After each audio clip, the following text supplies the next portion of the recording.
Je suis Alban Constantin, je suis le créateur et le gérant des Funambules, qui est une brasserie bistronomique basée sur l'île de Nantes. Et je fais également partie du GNI, qui est un groupement professionnel pour la restauration.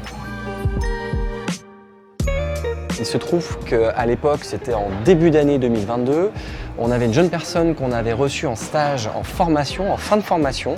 Et cette personne, on l'a trouvée plutôt intéressante, elle recherchait un boulot, elle se sentait bien dans l'établissement.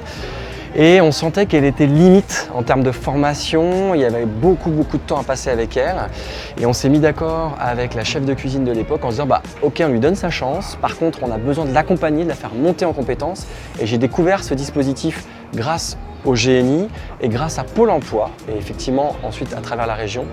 Et on s'est dit que c'était intéressant de mettre en place ce dispositif pour faire monter en compétence cette personne en cuisine. Et quasiment un an après, elle est toujours en poste et elle est très bien. Je l'ai fait directement en ligne sur le site des aides dédiées à la région. C'est plutôt assez didactique, assez bien fait, assez simple. On va dire que le document le plus complexe était celui de la construction de la formation.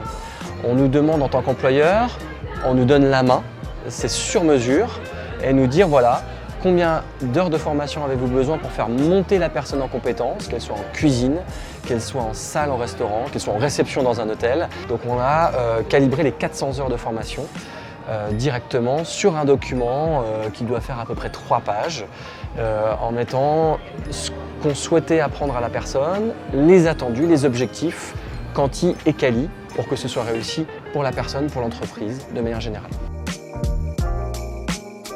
Pour moi, le premier avantage, c'est que c'est sur mesure. C'est-à-dire que le dispositif n'a pas de grandes contraintes.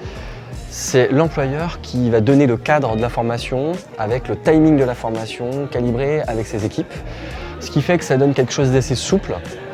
Et ça, c'est vraiment un très gros avantage. Oui, il y a de la théorie, mais il y a beaucoup de mise en pratique. Et c'est ça, je trouve, un aspect extrêmement positif. Et ce qui est très apprécié d'ailleurs, en tout cas par la personne qu'on a embauchée, elle a beaucoup apprécié parce qu'elle a eu le sentiment d'être formée d'un point de vue professionnel, de monter en compétences assez rapidement. Et puis je dirais que le dernier avantage, c'est que c'est assez simple à mettre en place. Il y a un peu de travail sur le dossier au démarrage, un petit peu sur la fin, mais c'est assez simple. On a de l'aide de la région, on a un numéro de téléphone qu'on peut appeler s'il y a besoin. Donc la région est là pour nous accompagner si on a des questions. Enfin, globalement, le dispositif est assez souple, assez facile à mettre en place.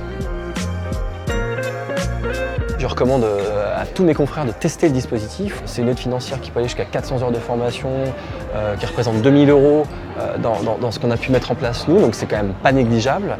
Et puis je trouve que ça cadre l'intégration d'un collaborateur et de le faire monter en puissance. Donc c'est à la fois qualitatif et quantitatif dans l'aide financière qu'on peut avoir. Donc ça veut dire valoriser le travail de formation qu'on fait au quotidien, cette formation continue.